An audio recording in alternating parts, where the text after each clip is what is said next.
how life is so precious as families grieve and remember the victims. Now tonight, as the NBA family continues to both mourn and celebrate, the Lakers are preparing to return to the court and honor Kobe's life and legacy. You know, the biggest thing is that, you know, there's no wrong emotions. You know, when it comes to something like this, you know, it will be an emotional night, but the more we can focus on the task at hand, which has been our mindset all year, you know, the better off we'll be, but that there's no wrong emotions. It's a tough time for all of us, and, you know, we're going to go out and play each game embodying what he stood for. Yeah, I think this whole week has been really good for our group to, you know, just go through it together and, you know, heal together. And, you know, I think tonight's game will be just the next step, the next extension of that. So I think we're all looking forward to getting back out there and playing. Saw shots there of LeBron's leg, fresh ink, honoring Kobe, also wearing his kicks inside Staples Center. Pretty cool here. The stands on one side featuring the number 8. The number he started his career, won 3 NBA titles, and then on the other side, 24, the one where Kobe closed out his career with 2 NBA titles. That number 24, his first high school number before he closed out his Lower Merion career wearing the number 33. NBA reporter Ramona Shelburne joining us now live outside Staples Center. This will be the first time the Lakers will take the floor since Sunday's tragedy. Ramona, help us understand. What does this game mean to this franchise?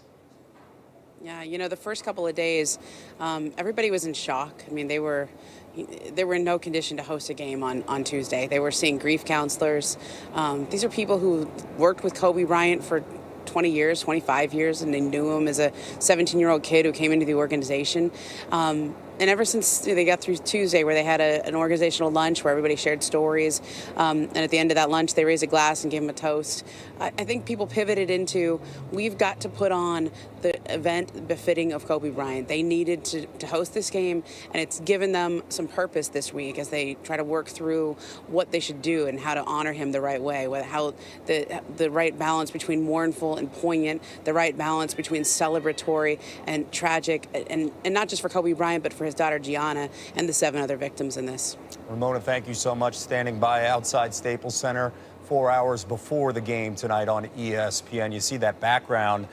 Staples Center, you know, that crowd gets bigger and bigger before the Lakers' first game since the death of Kobe. And the memorials, you see the balloons and the flowers, the basketballs, the pictures. This crowd's going to get much bigger behind Maria Taylor as she joins us alongside the NBA countdown crew as they get ready for tonight's coverage. Maria? Been here since Monday, and the memorial has grown exponentially. Every single night has seemed like there's been a celebration of the life and legacy of not only Kobe Bryant, but Gianna Bryant, all 9 of the victims that were lost in Sunday's accident. Maria Taylor alongside Michael Wilbon and Stephen A. Smith. And this is our first time getting to talk to you since you touched down at 7:30 this morning. And then you come out and you're able to see this outpouring of love and support. The reaction. Well, Maria, there's really nothing that could prepare me anyway. Maybe Stephen had a better transition than I did, but coming from the revelry of South Beach. And look, I've been to about, I don't know, 30 Super Bowl weeks. This was more muted. I mean, you felt this across the world, so certainly across the country. But even then, as people started to turn their attention to the Super Bowl, to football, to what Super Bowl is, which is the nation's biggest party, to come from that to this was pretty stunning. I mean, I don't want to overstate this, and Stephen, correct me if you think I'm going too far.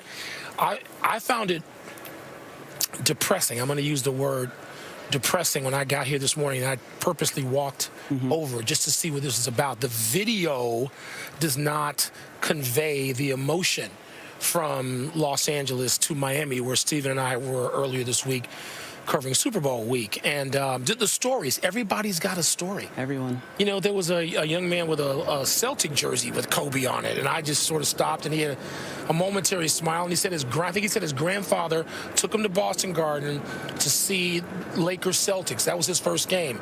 Well, Lakers was his first game. He fell in love with Kobe, and he disappointed the family ever since because he became a Kobe Bryant fan as opposed to a Celtic fan. I think Sticky's probably still a Celtic fan. But everybody had some story. Yeah. And you just find yourself being overwhelmed, and I wonder how that's going to transition, Maria, into what we see tonight. When you talk about the transition of emotions, when I first heard about it, I was heading home on Sunday, and I was completely devastated because we had lost a great one, but somebody that also grew to be a friend and a brother.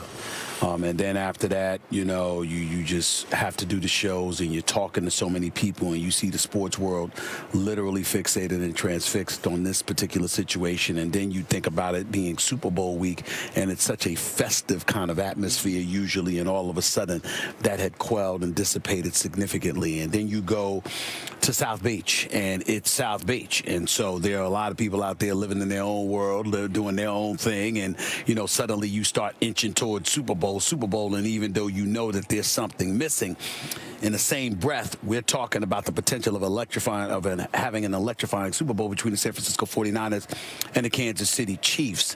And then you know, like Mike just said, we are in South Beach, and then we have to fly here. And we come here, and I'm doing First Take. Well, First Take comes on 7 a.m.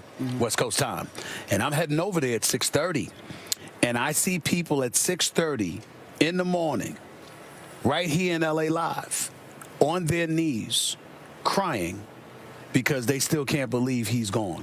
And it just reminds you of where we are. And, you know, you got people looking at the Super Bowl, and, you know, they're focused. Obviously, you know, there's a big-time game that's coming up this Sunday.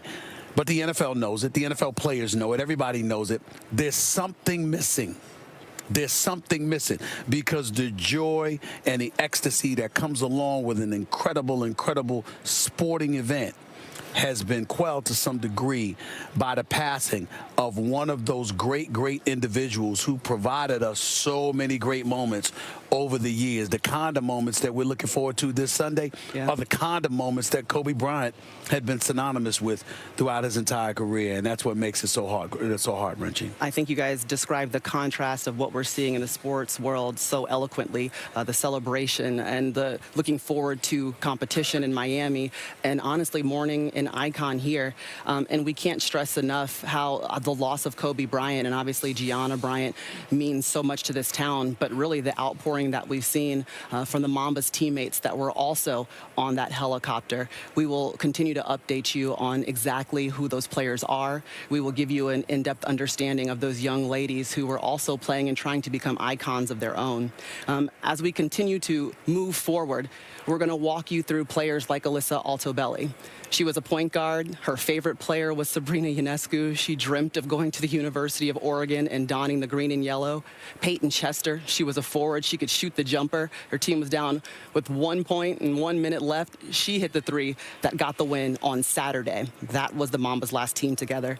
Gigi Bryant, you know the name because she was changing the game. Kobe Bryant's daughter, all she wanted to do was be a Husky and set the basketball world on fire. It is so impressive what Kobe was able to do with this team that he took over as fifth graders, had not all played basketball before, and was turning them into superstars. We'll continue to dig into the life and legacy of Kobe Bryant as we continue here from Staples. Kevin.